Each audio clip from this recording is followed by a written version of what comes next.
साथियों नमस्कार। आपका स्वागत है तैयारी चक्र तैयारी के पावर डोज में।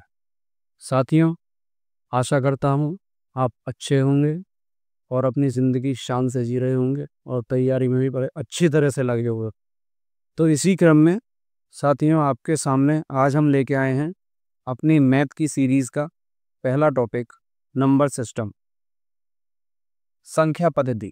जैसा कि साथियों आप जानते हैं, मैथ के लगभग हर एक पेपर में, चाहे वो एसएससी का पेपर हो या छोटे से छोटा या बड़े से बड़ा पेपर, हर पेपर में नंबर सिस्टम, संख्या पद्धति पूछा ही जाता है। तो साथियों, आज हमारा टारगेट ये रहेगा कि जब आप इस क्लास को कंप्लीट कर लेंगे तो इसके बाद इस टॉपिक से रिलेटेड एक भी क्वेश्चन छूट ना जाए। आज हमारा टारगेट ये है कि इस टॉपिक को ख़त्म करेंगे और उसके बाद जितने भी क्वेश्चन आए पेपर में उन्हें ख़त्म ही करना है, एक भी नंबर नहीं कटना चाहिए। तो साथियों स्टार्ट करते हैं, ठीक है।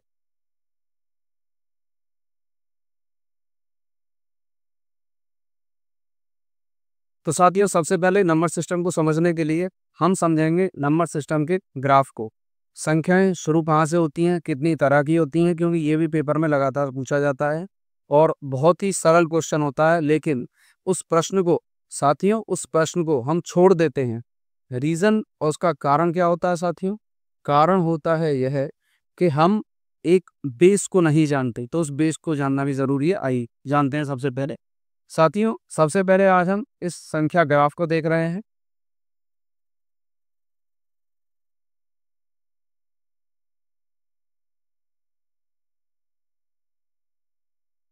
संख्या ग्राफ को देखेंगे यहाँ पर। साथियों संख्या ग्राफ में दो तरह की संख्याएं होती हैं। मेनली संख्या जो है दो हिस्सों में बटी हुई होती है। पहली होती है हमारी वास्तविक संख्या और दूसरी होती है हमारी काल्पनिक संख्या। और वास्तविक संख्याएं क्या हैं? ऐसी संख्याएं जो वास्तविक जगत में हमारे द्वारा प्रयोग में आती हैं, वे वास्तविक संख्याएं कहलाती है। इन वास्तविक संख्याओं को हम आर सिंबल से, आर संकेतक से बताते हैं। कहीं भी आप कैपिटल आर लिखा हुआ देखें, बड़ा वाला आर लिखा हुआ देखें, तो समझ जाएं कि यह वास्तविक संख्या के बारे में ही हम चर्चा कर रहे हैं। वास्तविक संख्या को अगर हम तोड़ें तो ये दो हिस्से में टूटती है। पहली आती है परिमेय संख्या और दूसरी आती है अपरिमेय संख्या। तो एक एक करके समझते चलेंगे। पहले बात करते हैं हम परिमेय संख्या की।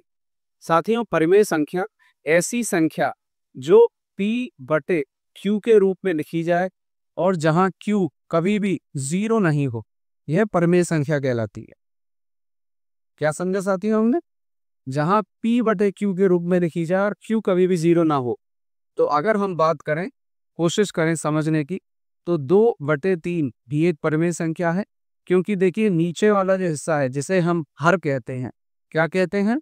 हर कहते हैं। और ऊपर वाले हिस्से को हम क्या कहते हैं?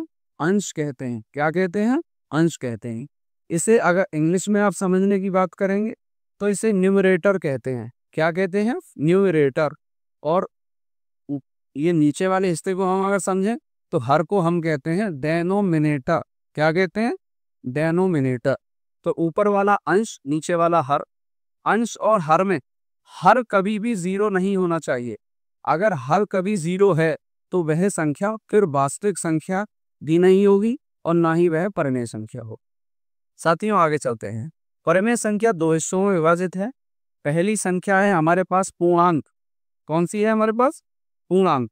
पहली संख्या हमारे पास पूर्णांक है, यह पूर्णांक। और दूसरी संख्या है हमारे पास भिन्न संख्या है।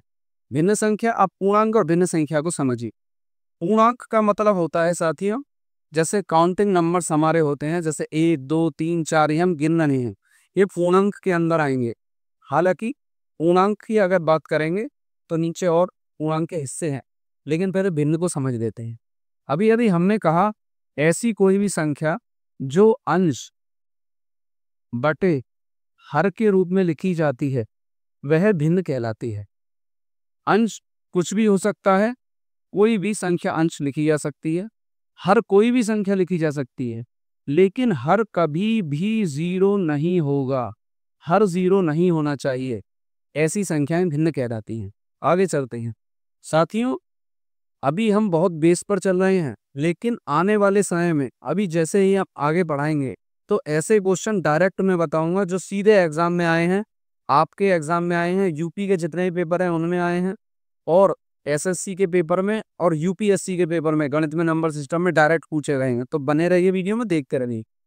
आगे की बात करें तो पूर्णांक संख्या में बात करें तो एक तो ऋणात्मक पूर्णांक होते हैं। अगर पूर्णांक को मैं डायरेक्ट लिखने की कोशिश करूं तो देखो बच्चों, 0, 1, 2, 3 और इसी तरह आगे संख्याएं चलती रहेंगी, -1, -2 इसी तरह पीछे चलती रहेंगी। ये सारी की सारी पूर्णांक कहलाती है। आइए आगे समझते हैं ऋणात्मक पूर्णांक कौन से होते हैं। देखिए बीच में 0 है, 0 के इधर जितनी भी संख्याएं हैं जो माइनस में लिखी जा रही हैं, ये सारी की सारी ऋणात्मक पूर्णांक हैं। धनात्मक पूर्णांक कौन से हैं, जो 0 के इधर लिखे जा रहे हैं, 1, 2, 3 और इसी तरह लिखे जाते रहे, ये ऋणात्मक, ये धनात्मक पूर्णांक है, ये ऋणात्मक पूर्णांक। शून्य, ये बड़ा इंपॉर्टेंट है, पेपर में आ चुका है पहले भी। शून्य ना तो धनात्मक पूर्णांक है ना ही ऋणात्मक पूर्णांक है, परंतु एक पूर्णांक है, ये बात आपको समझना है। शून्य को कभी भी आप धनात्मक पूर्णांक भी नहीं कहेंगे ना ही ऋणात्मक पूर्णांक कहेंगे, परंतु शून्य एक पूर्णांक संख्या है, इस बात को याद रखना है। चलिए, धनात्मक पूर्णांक के अंदर प्राकृत संख्याएं आती हैं। प्राकृत मतलब ऐसी संख्याएं जिसे हम गिनते हैं। आप अगर बाजार में गए, आप कहते हैं 1 दर्जन केले में कितने केले हैं, तो आप कैसे गिनेंगे, 1, 2, 3, 4। तो ये केले जो होते हैं, ये सब हम जो गिन रहे हैं, ये प्राकृतिक संख्याओं के द्वारा ही गिने जाते हैं। उसके बाद पूर्णांक संख्याएं शून्य सहित तो पूर्ण संख्या हो जाती हैं, ये W के अंदर आ जाती हैं। इन्हें हम कहते हैं प्राकृतिक संख्याओं में जो 0 और बढ़ा दे तो पूर्णांक हो जाती।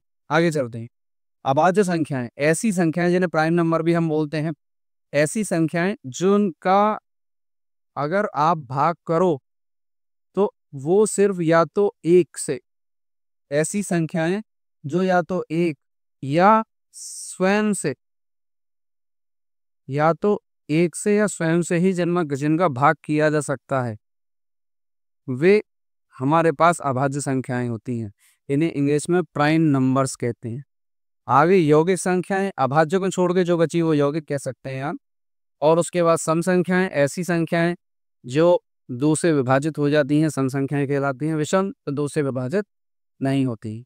तो अगर इससे संबंधित जो अभी मैंने इस समय पढ़ाया, इससे संबंधित कोई भी आपको परेशानी महसूस हो रही हो तो आप कमेंट बॉक्स में लिखिए, हम उसका उत्तर वहीं पर दे देंगे। आगे चलते हैं। तो अगला टॉपिक और साथियों मुख्य बात शुरू होती है एग्जाम से रिलेटेड, जो अभी तक हमने पढ़ा ये एक बेस था। अब आगे चलते हैं। तो साथियों यहाँ पर हम बात कर रहे हैं 2, 4, 8 और 16 से विभाजित होने वाली संख्याओं की। तो ये बड़ा आपको देखने में सरल महसूस होगा कि भाई ये तो बड़ा सरल चीज है, लेकिन सरल नहीं। यहीं पर एक ऐसे कुछ मुद्दे निकल के, कुछ पॉइंट्स निकल के आएंगे जो आपके एग्जाम में आपको फायदा देंगे। तो चलिए सबसे पहले 2 के बारे में कर लेते हैं। 2 से विभाजित होने वाली संख्याएं कौन सी होती हैं। देखिए, जिन भी संख्याओं के अंत में 2, 4, 6, 8, 8 का मतलब सम संख्याएं आ रही हैं। सम मतलब इवन नंबर। जिन संख्याओं के लास्ट में सम संख्या आ रही है वह 2 से विभाजित हो जाती है। यह 2 से विभाजित होगी, यह 2 से विभाजित होगी। तो 2 से विभाजित होने का क्या नियम बताया मैंने।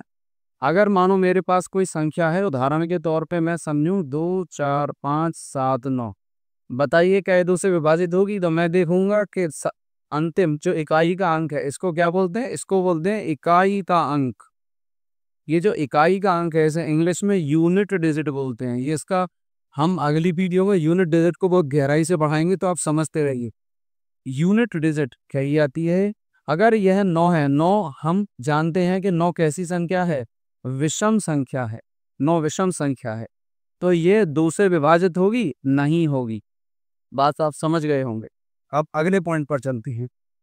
हम चेक करेंगे और 2 से, 2 के बाद अब चेक करेंगे अब 4 से। साथी 4 का चेक करने का एक सरल रूल है, सरल नियम है कि जो भी संख्या आपके सामने आए और आपको ये चेक करना है, यह जांचना है कि ये 4 से विभाजित है या नहीं है।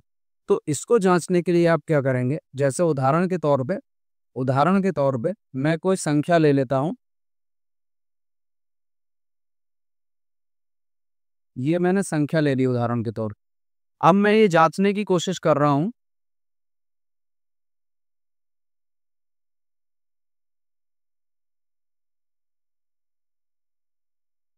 ये संख्या मैंने ले ली।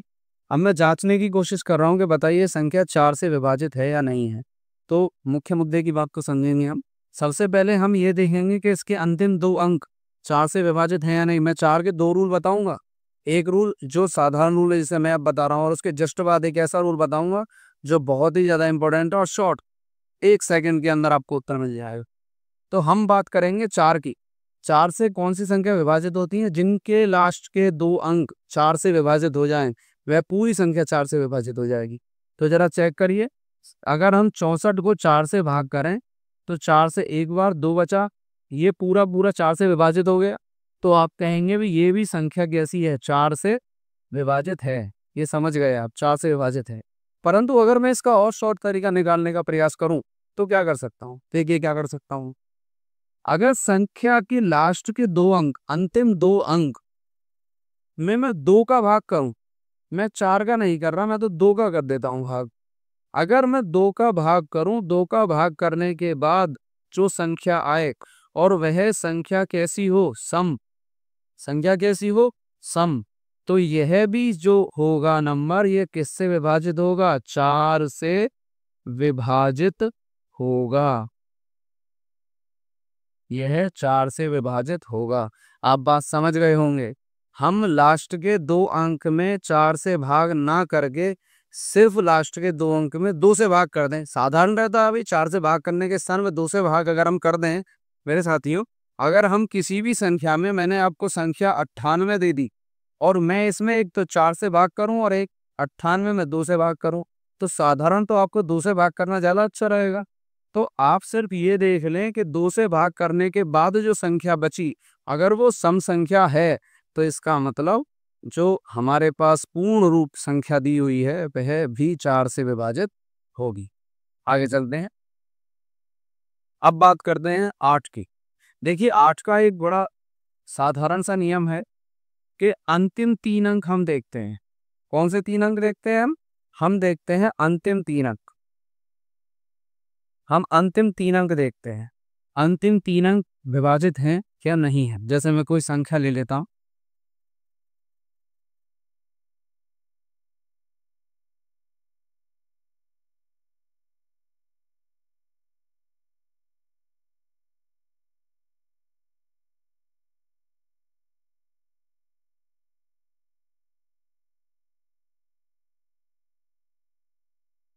अब मैं अंतिम 3 अंक देखूं।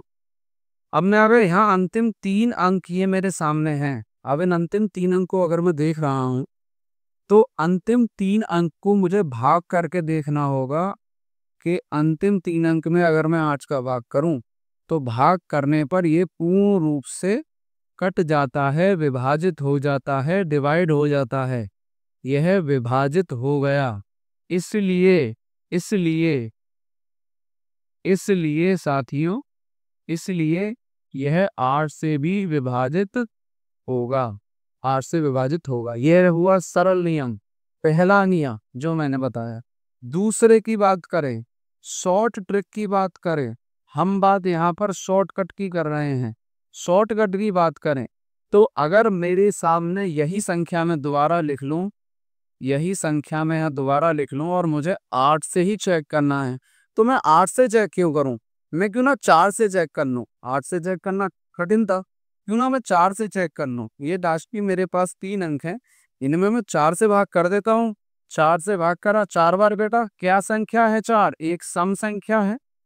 अगर मैं 4 से भाग करूं लास्ट के 3 अंक में, अंतिम 3 अंक में 4 से भाग करूं और 4 से भाग करने के बाद मुझे सम संख्या अगर मिलती है तो मैं यह कहूंगा कि यह 8 से विभाजित होगी। बात आप समझ गए होंगे। तो हम 8 से 2 तरीके हैं साथियों मेरे पास। एक तरीका मेरे पास ये है कि मैं लास्ट 3 अंक में सीधा 8 से भाग करूं। हालांकि यहाँ कैलकुलेशन आसान थी तो इसलिए 8 से भाग करना भी कोई कठिन महसूस नहीं होता। परंतु अगर नंबर बड़ा हो नंबर हमारे पास बड़ा हो। उदाहरण के तौर पे मैं दे दूं आपके पास, अब ये नंबर मेरे पास बड़ा आ गया, लास्ट में 918 लिखा है, 8 से भाग करना थोड़ा कठिन रहेगा, तो मैं इसमें 918 में 4 से भाग करूंगा। 4 से भाग करूंगा, 4 दूनी 8, 1 बचा, 4 दूनी 8 कितने बचे, 3 बचे, 38, 4 नंग 36। देखो लास्ट में 2 संख्या बच गई, इसका मतलब यह पूरा रूप से विभाजित 8 से यह विभाजित नहीं होगा। बात आप समझ गए होगे। चलो आगे चलते हैं, आगे चलते हैं। अब बात करते हैं 16 की। किसकी बात करते हैं साथियों? 16 की। 16 में भी हम वही नियम लगाएंगे। अंतिम 4 अंक की अगर बात करें, अंतिम 4 अंक की अगर बात करें, तो अंतिम 4 अंक को हमें, वैसे तो नियम ये कहता है 16 से भाग कर रहा है, परंतु हम 16 से नहीं करेंगे। हम भाग करेंगे अंतिम 4 में किससे? 8 से। और 8 से भाग करने के बाद फिर क्या देखेंगे? अगर सम आता है तो 16 से विभाजित, 16 से विभाजित होगा, 16 से विभाजित होगा। आप समझ गए होगी बात को। चलिए साथी, अगर यहाँ तक कोई किसी को समस्या हो तो कमेंट बॉक्स में साथ साथ लिखते रहें कि क्या प्रॉब्लम आपको महसूस हो रही है या कौन सा टॉपिक आपकी समझ में नहीं आया। हम दोबारा से वीडियो बनाएंगे, आपका हर एक डाउट क्लियर करना हमारा कार्य है, हमारा धर्म है, हम उसे निभाएंगे। आगे चलते हैं। अब बात करते हैं डिविजिबिलिटी 5 और 6 की। 5 और 6 से विभाज्यता के बारे में बात करते हैं। चलो साथियों 5 और 6 को समझते हैं। बड़ा ही सरल है। 5 और 6 के बारे में बात करूं तो सबसे पहले 5 के बारे में बात करते हैं। कोई भी संख्या आपके सामने अगर आती है, कोई भी संख्या आपके सामने अगर आती है और उसके इकाई का अंक 2 हो, या तो 0 हो या 5 हो, किसी भी संख्या की इकाई का अंक या तो 0 हो या 5 हो, तो वह संख्या जो होगी, वह संख्या जो होगी वो 5 से विभाजित, 5 से विभाजित होगी। किसी के भी इकाई का अंक अगर 0 और 5 हो। उदाहरण के तौर पे अगर मैं चेक करूं तो अगर मेरे पास संख्या लिख के दे दी किसी ने, तो मुझे अगर चेक करना है तो मैं इस पूरी संख्या को नहीं देखूंगा, मैं सिर्फ अंतिम इकाई के अंक को देखूंगा, क्योंकि ये शून्य है, इसलिए 5 से विभाजित होगी, बिल्कुल होगी 5 से विभाजित। अब बात कर लेते हैं 6 की। 6 की बात करते हैं तो देखिए, अगर 6 से विभाजिता मुझे चेक करनी है, 6 से मुझे विभाजिता जांचनी है किसी भी अंक की, किसी भी संख्या की, तो मुझे क्या करना है? 6 से वही संख्या विभाजित होती हैं जो 2 और 3 दोनों से विभाजित हों, 2 और 3 दोनों से विभाजित हों। और 2 और 3 के विषय में, हम 2 के विषय में जानते हैं, इकाई का अंक जो होना चाहिए हमारा, अगर 2 की बात करें, अभी अभी हमने पढ़ा था पीछे, जो हमारा इकाई का अंक होना चाहिए, देखो हमने 2 के विषय में भी पढ़ा था, सबसे पहले यही हमने 2 के विषय में पढ़ा था। जो इकाई का अंक है वह कैसा होना चाहिए हमारे पास? सम होना चाहिए। इकाई का अंक कैसा होना चाहिए हमारे पास? सम होना चाहिए। तो इकाई का अंक हमारे पास सम होना चाहिए, और तो 2 से विभाजिता हो जाएगी, जांच लेंगे आप। उसके बाद अगर 3 की बात करें तो अंकों का जो योग है, अंकों का योग 3 से विभाजित होना चाहिए। अंकों का योग 3 से विभाजित होना चाहिए। अंकों का योग 3 से विभाजित होना चाहिए। अब 3 से विभाजिता की बात करें तो वो सरल तरीका हमें नहीं अपनाना है जैसे हम पहले अपनाते आए हैं। देखिए मैं आपको बताता हूँ, वो सरल तरीका हमें नहीं अपनाना। जैसे अगर हम 3 से, अगर हम 3 से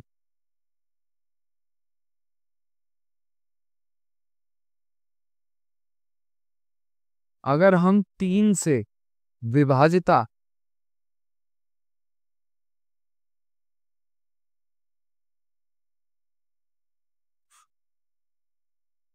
3 से विभाजिता की जांच अगर हम कर रहे हैं, अगर हम 3 से विभाजिता की जांच कर रहे हैं, अगर हम 3 से विभाजिता की जांच अगर हम कर रहे हैं, तो हमें क्या चेक करना है? क्या चेक करना है वो समझिए।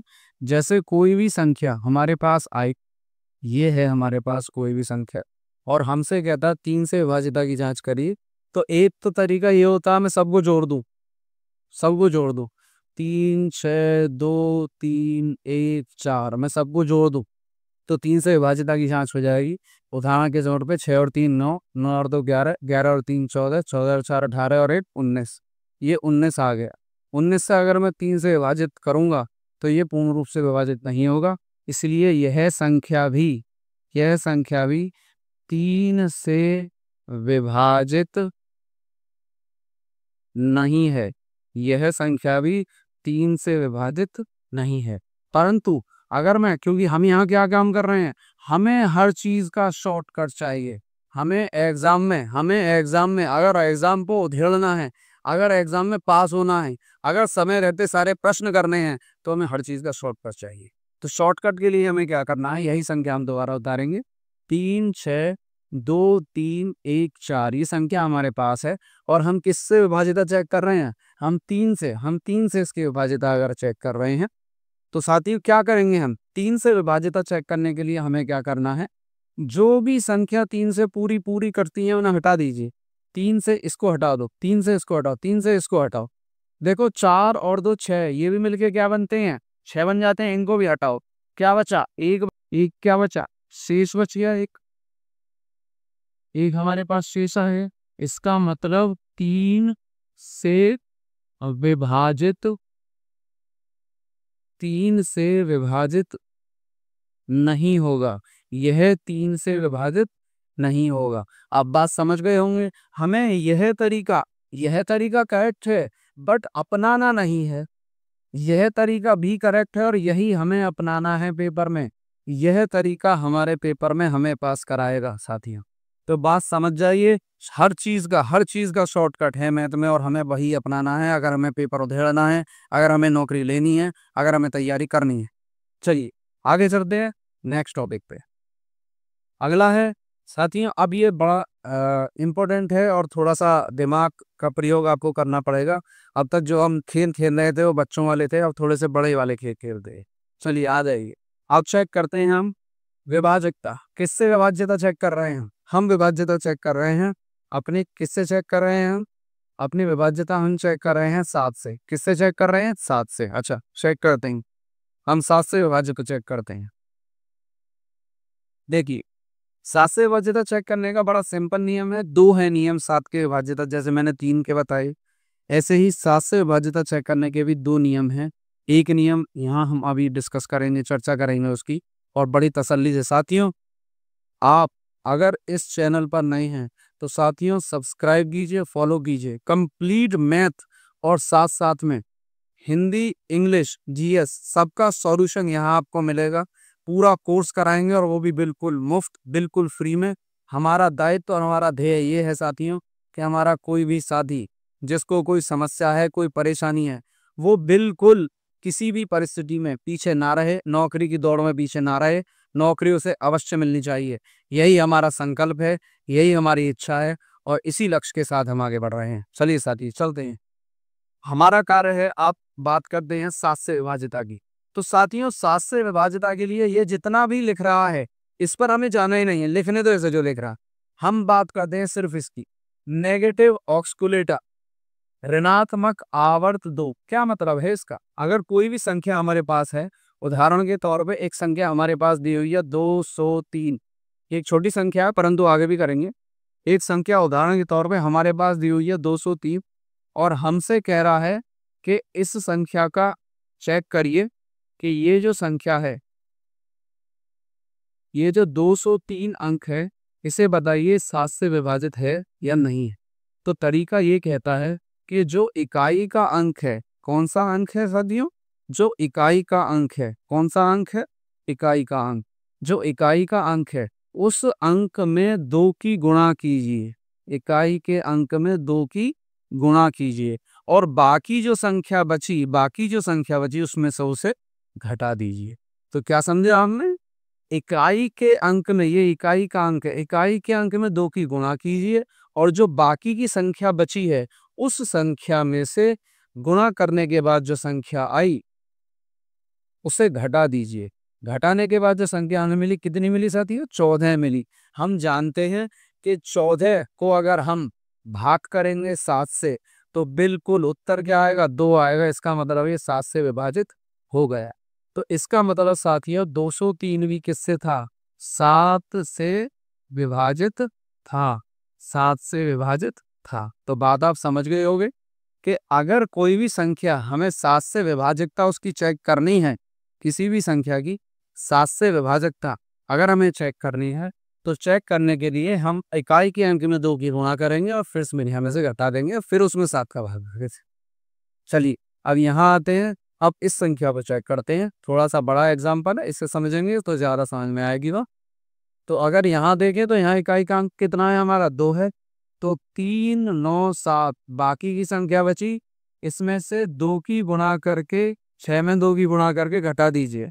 तो गुणा करके घटाएंगे, 3, 9, 7 माइनस 6 की 2 में गुणा करेंगे तो 12 आ जाएगा। दूसरे के साथ दो दूनी 2 छिक्के 12 होते हैं।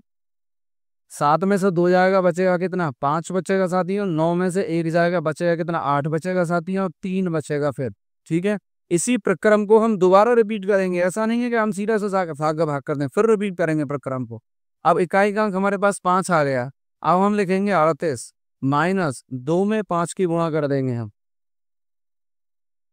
2 में 5 की गुणा करेंगे तो 10 आएगा। कितना बचा, 28 बच गया।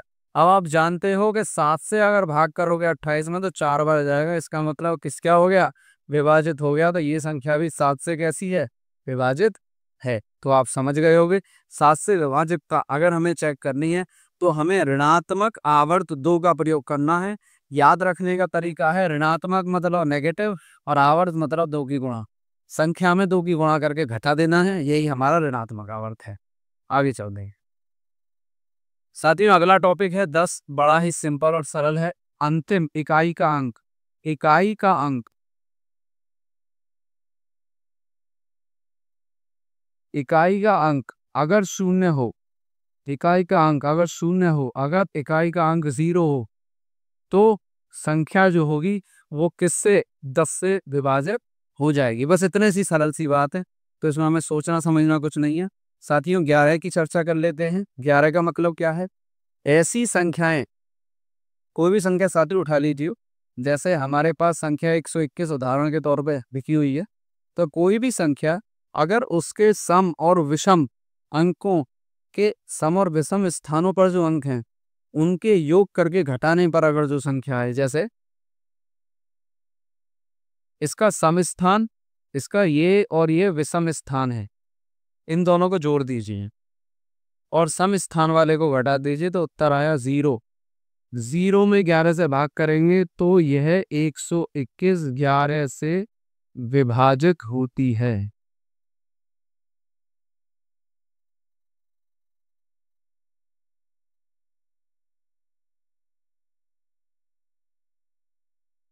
ग्यारह से विभाजित होती है। कोई और उदाहरण ले लेते हैं, एक और उदाहरण ले लीजिए। जैसे ये उदाहरण नीचे हमारे पास एक दूसरा उदाहरण हमने लिखा हुआ है, नीचे चेक कर लेते हैं इस उदाहरण को। आ जाइए ऊपर। 2 7 8 7 4 27874 ये संख्या है और हमें चेक करना है कि 11 से विभाजित है या नहीं है। तो हम क्या करेंगे, सबसे पहले विषम स्थानों की संख्या को जोड़ लो, मतलब 2 + 8 + 4 हमने जोड़ लिए। दोनों संख्याएं, तीनों संख्याएं आपस में जोड़ ली। घटा दीजिए सम स्थान वाली संख्याओं में से 7 + 7 दोनों को आपस में जोड़िए और घटाइए। 8 और 2 10 और 4 14 और इधर भी 7 और 7 14। 14 से 14 खत्म, उत्तर आ जाएगा 0। और आपको बताया था कि 0 में भाग करोगे 11 का तो 0 आएगा। इसका मतलब संख्या कैसी हो गई, यह भी संख्या कैसी है, 11 से विभाजित हो। तो 11 से विभाजित होने का नियम बड़ा सरल नियम है। आगे चलते हैं। हम क्या करते हैं साथियों, हम 6 को 2 और 3 के हिस्सों में तोड़ देते हैं। 6 को हमने किस में तोड़ लिया था, 2 और 3 के हिस्सों में। 2 से हमने जांच कर ली विभाजिता की और 3 से जांच कर ली। अगर कोई 2 और 3 दोनों से जांच में विभाजिता की सक्सेसफुल है तो वो 6 से भी कटेगा साथियों, कन्फर्म कटेगा 6 से। इसी प्रकार अगर हम 12 की बात करें, यहाँ पर हमारे सामने 12 है, 12 की बात करें तो 12 के अगर हम गुणनखंड करने का प्रयास करेंगे तो 3 और 4 आएंगे। तो अगर कोई संख्या 3 से भी विभाजित है और कोई संख्या 4 से विभाजित है तो ऐसी संख्या 12 से भी विभाजित होगी। हालांकि 3 और 4 का हमें दोबारा से करने की आवश्यकता नहीं है, आप पीछे जाके देख सकते हैं, वीडियो में बता रखा है मैंने। अब आगे की बात करते हैं 13 की। 13 से विभाज्यता की जांच करते हैं। बिल्कुल पॉजिटिव एस्कुलेटर ऑक्सकुलेटर 4, धनात्मक आवर्त 4 वाला हिस्सा है। जैसे अभी हमने 7 करा था, ऋणात्मक आवर्त 2 था, यहाँ धनात्मक आवर्त 4 है। आइए जरा समझते हैं। यहाँ पर हमारे पास एक संख्या है 5, 8, 6 और 3। अब हमें अगर इसे जांच करनी है कि 13 से विभाजित है या नहीं है, तो इसकी जांच करने के लिए हम क्या करेंगे, इस संख्या की जो इकाई का अंक है उसमें 4 की गुणा करेंगे। इकाई का अंक 3 है, उसमें करेंगे हम 4 की गुणा। साथियों आराम से, ध्यान से, तसल्ली से समझो।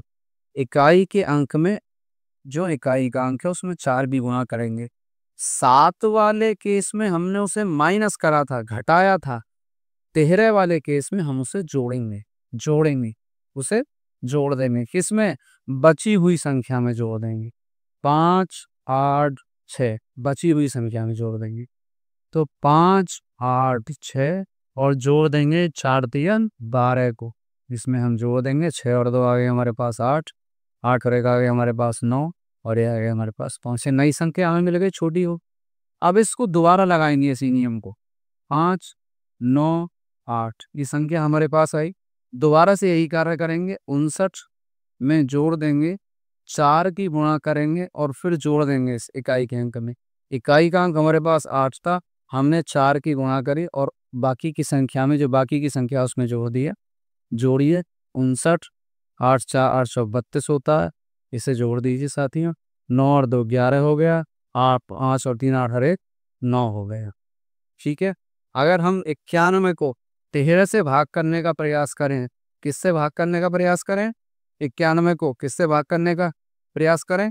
91 को अगर हम 13 से भाग करने का प्रयास करेंगे, तो 13 से भाग करने का प्रयास करेंगे तो आप जानते हो 13 सत्ते 91 होते हैं, 7 बार भाग जाएगा। इसलिए यह संख्या जो आपके सामने दी हुई है, यह कैसी हो जाएगी? बिल्कुल विभाजित हो जाएगी। बिल्कुल हो जाएगी। कैसी साथियों? विभाजित है, विभाजित है। तो आपके सामने भविष्य में कभी भी 13 का केस आए, 13 से विभाज्यता की जांच करनी हो, तो आप समझ गए होंगे बात को। आपको क्या करना है, आपको जो इकाई का अंक है उसमें इकाई का अंक जो है, इकाई का जो अंक है, इकाई का जो अंक है हमारे पास, उसमें 4 की गुणा करनी है और 4 की गुणा करने के बाद उसे जोड़ देना है और यही प्रक्रम दोहराना है। ठीक है साथियों, अब आगे चलते हैं। बात को समझ लेना। जितने भी यहाँ पर नोट्स हैं, जो आपको क्लास के ये नोट्स हैं, ये आपको टेलीग्राम ग्रुप पर और हमारे व्हाट्सएप टेलीग्राम चैनल पर और व्हाट्सएप चैनल पर दोनों पर मिलेंगे। आप दोनों का लिंक डिस्क्रिप्शन में दिया हुआ होगा, आप वहाँ से दोनों को ज्वाइन कर लीजिए। और जितनी भी क्लासेस होंगी, ये क्लासेस सिर्फ मैथ की नहीं है। तैयारी चक्र एक पूरा कोचिंग सेंटर के तौर पर काम कर रहा है, वो भी बिल्कुल मुफ्त। क्लासेस मैथ की भी होंगी, क्लासेस रीजनिंग की भी होंगी, क्लासेस हिंदी इंग्लिश की भी होंगी, जीएस की भी होंगी, जीके की भी होंगी। तो जितनी भी क्लासेस होंगी सबके नोट्स आपके टेलीग्राम चैनल पर और व्हाट्सएप चैनल पर पहुंचेंगे। तो आप उन्हें फॉलो कर लीजिए और वहां पर भी सब्सक्राइब कीजिए, वहां भी पहुंचेंगे सारी क्लास। अब आगे चलते हैं नेक्स्ट टॉपिक। अब जैसा मैंने आपको बताया था कि हमने एक बार 7 की भी जांच कर ली और एक बार 13 की भी जांच कर ली। अब हम बात करते हैं साथियों, अब एक नई ट्रिक है 7 को लेके, 11 को लेके और 13 को लेके। वो ट्रिक क्या है? ट्रिक ये है, अगर हमें 7 11 13 अगर हमें 7 11 13 का एक साथ जांचना हो, 7 11 13 को एक साथ अगर जांचना हो, तो हम कैसे जांचे? जांचने का तरीका ये है कि कोई भी संख्या जो आपके पास दी हुई है, हमें इसको जांचना है।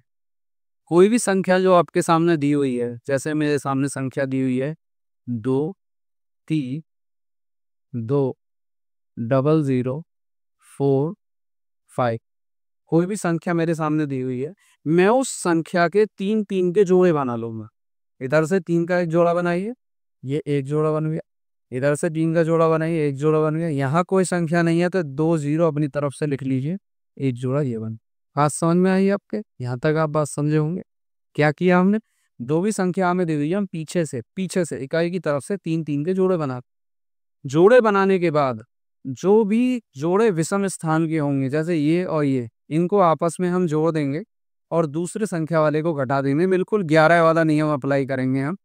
क्या कहा है हमसे? सम स्थान वाले तर्क एक साथ जोड़कर विषम स्थान वाले जोड़कर आपस में अंतर निकालेंगे। तो सम स्थान वाले जो विषम स्थान वाले तर्क कौन से हो गए?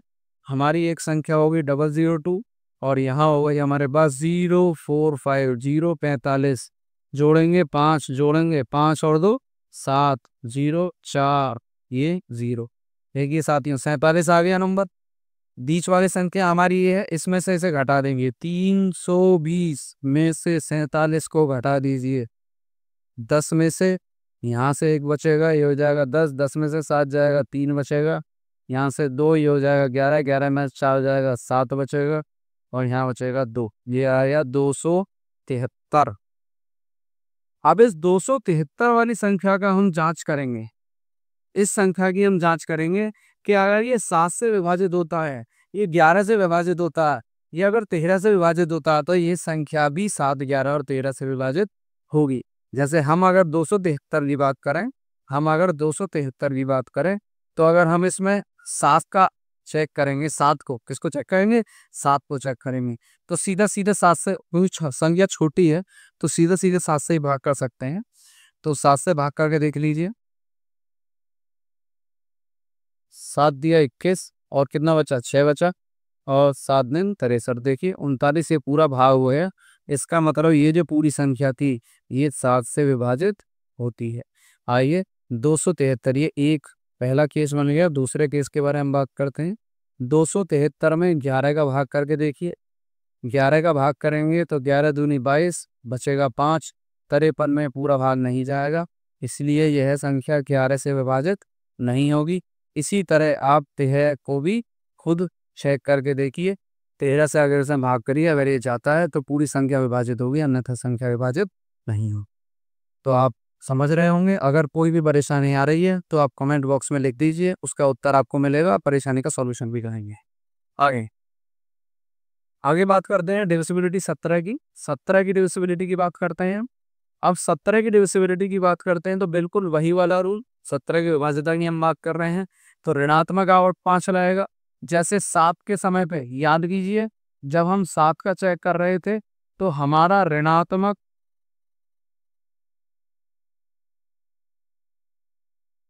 ऋणात्मक आवर्त 2 था। यहाँ हम बात कर रहे हैं 17 की, तो ऋणात्मक आवर्त कितना हो गया है? 5 हो गया है ऋणात्मक आवर्त। तो अगर हमारे पास संख्या दी हुई है 918, जरा जांचिए इसको। तरीका वही रहेगा। जो इकाई का अंक है कितना है? 8 है। जो इकाई का अंक है उसमें 5 की गुणा करेंगे हम और उसे घटा देंगे किसमें से? बची हुई संख्या में से। 8 पंजे 40, अगर घटाएंगे तो 1 बचा, 9 में से 4 बचा, 5 बचा, 51 बचा। 51 में 17 का भाग देंगे तो 17 कितने होते हैं? 17 दूनी 14, तो 17 51। इसका मतलब हो गया यह विभाजित है। यस, यह विभाजित है। आप बात को समझ गए होंगे। यह यस बिल्कुल विभाजित है। तो बात को समझ रहे हैं आप। अगर हमें 17 की बात करें तो हम ऋणात्मक आवर्त किसको चेक करेंगे? ऋणात्मक आवर्त 5 से चेक करेंगे। ये सारे नोट्स जो भी हैं क्लास में जहाँ भी मैं लिख रहा हूँ, ये सारे नोट्स आपको टेलीग्राम ग्रुप पर मिलेंगे। टेलीग्राम चैनल, व्हाट्सएप चैनल दोनों पर मिलेंगे, तो आप वहाँ से डाउनलोड करना। लिंक आपको डिस्क्रिप्शन में मिल जाएगा। और बने रहें। अगर सब्सक्राइब नहीं किया चैनल को सब्सक्राइब कर लीजिए, क्योंकि हम पूरा कंप्लीट कोर्स कराएंगे। यहाँ पर एक भी रुपया नहीं लेंगे, किसी से एक पैसा तक नहीं लेंगे, बिल्कुल फ्री पढ़ाएंगे। क्योंकि यह तैयारी चक्र एक चैनल नहीं है मात्र, यह एक मुहिम है उन बच्चों के लिए जिनको कोई ना कोई ज़रूरत है और वह ज़रूरत की वजह से पीछे ना रह जाए नौकरी की दौड़ में, उन्हें नौकरी अवश्य मिले। आइए आगे चल 19 की बातें में चर्चा करते हैं। 19, अगर हम 19 से विभाज्यता की अगर हम जांच कर रहे हैं साथियों, अगर हम 19 से विभाज्यता की अगर जांच कर रहे हैं तो यहाँ पर पॉजिटिव ऑक्सीलेटर 2, धनात्मक आवर्त 2 का हिसाब करेंगे। धनात्मक का मतलब समझ जाइए जोड़ना है, 2 का मतलब समझ जाइए 2 की गुणा करके जोड़ना है। बस इतनी सी बात है। जैसे प्रश्न यहाँ पर हमारे पास दिया हुआ है 5035, तो कार्यवाही करेंगे हम। किसी भी काम में 3 5 नहीं करनी है, मेहनत करनी है। आइए, तो कार्य क्या करेंगे, जो अंतिम इकाई का अंक है उसमें हम क्या करेंगे, करेंगे 2 की गुणा इकाई के अंक में। और क्योंकि ये धनात्मक आवर्त है तो इसलिए हम क्या करेंगे, जोड़ देंगे। 503, 503 में 10 को जोड़ देंगे, बन जाएगा 513। अभी भी कोई भाग करने की जरूरत नहीं है, और छोटा कर देते हैं और इसमें दोबारा लगा देते हैं। 513 दोबारा इकाई का अंक आ गया हमारे पास 51 प्लस 3 दूनी 6, उत्तर आ गया 57। आप जानते हैं 57 में 19 से भाग करेंगे। देखो भाई, इतना तो जानना है, 19 30 57 होते हैं तो जानना पड़ेगा, इतना तो बाहर पढ़ने पड़ेगा। तो ये यस बिल्कुल ये विभाजित है, तो यह संख्या जो आपके सामने है ये 19 से विभाजित जरूर होगी। तो इसलिए ये भी आपका 19 से धनात्मक आवर्त आप दो समझ गए होंगे।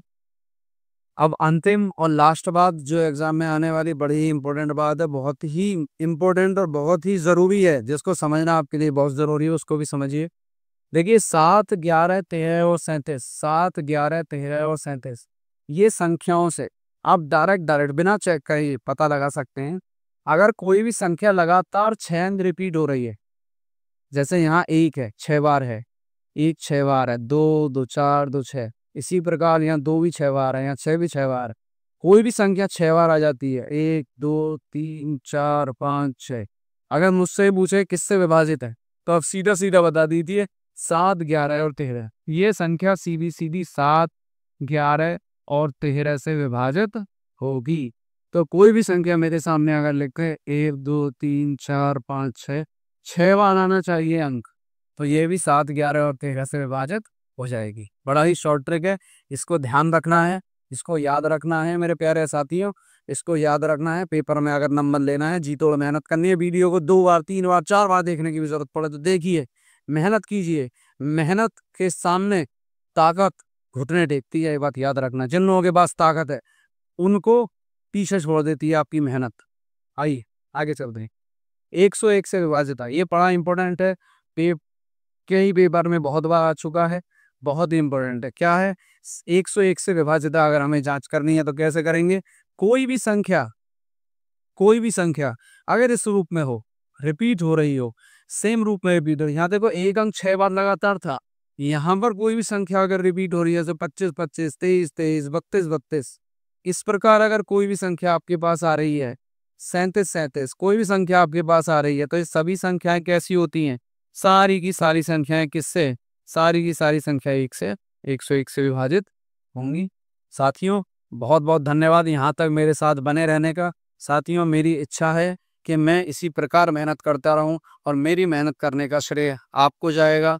आपका एग्जाम क्लियर होगा तभी मेरी मेहनत सफल होगी। वीडियो को लाइक कीजिए, अपने ज़रूरतमंद साथियों के साथ फॉलो कीजिए, उनको भी बताइए कि एक ऐसा चैनल आया है जहां पर पैसे नहीं सिर्फ मेहनत लगती है। सारा कोर्स कराएंगे, सारा कोर्स कराएंगे और आपको पास करके ही दम लेंगे। साथियों बहुत बहुत नमस्कार, धन्यवाद।